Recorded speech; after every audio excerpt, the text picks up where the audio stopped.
Welcome to the deep dive. Imagine a courtroom drama, but the very first act isn't about guilt or innocence. It's just about deciding if there's, enough reason to even start a trial. Today, we're plunging into a really fascinating Delhi High Court judgment. This one's from August 12, 2025. And our mission is to understand this crucial first step, how legal charges get framed, especially in really sensitive cases like alleged sexual assault. It's a critical gatekeeping function, really. Exactly.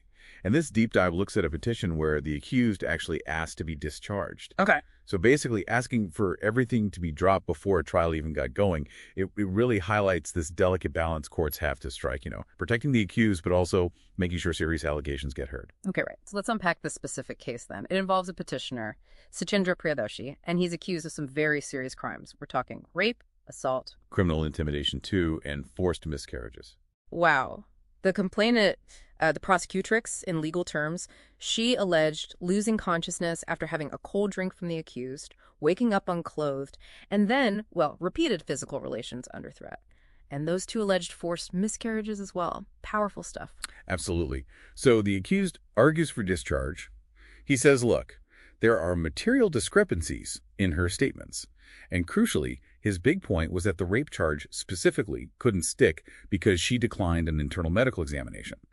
He claimed this refusal violated Section 154A of the Criminal Procedure Code, the CRPC. Ah, okay. That sounds like a potentially strong defense point. So how did the court handle that, especially the medical exam argument? Yeah, this is where it gets really insightful, actually. The court made it clear that framing charges is not a mini trial. Its job at this stage is just to see if there's, quote, strong suspicion that an offense happened based on what the prosecution has.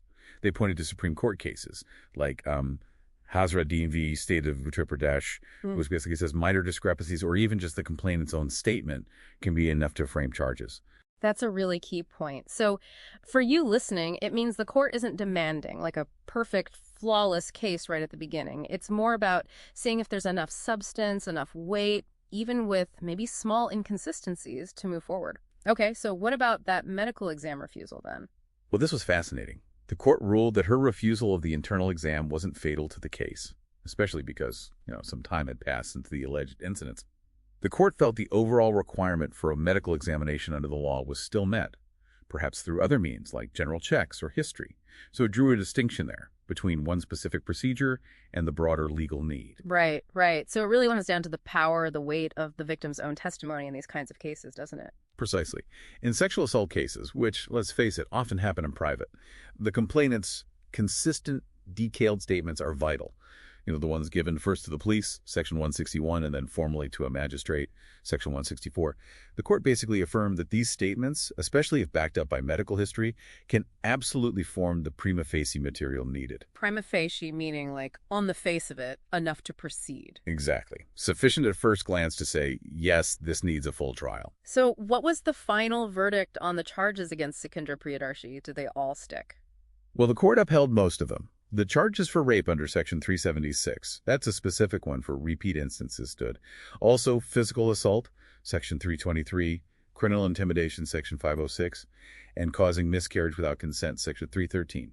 For all those, the allegations were detailed enough to meet that strong suspicion threshold. Okay, so most were upheld, but not all. Correct. He was discharged from one charge, Section 328, which is about administering a stupefying substance like drugging someone. The reason? Unlike the other charges, there just wasn't any specific medical evidence presented at that stage to back that particular claim up.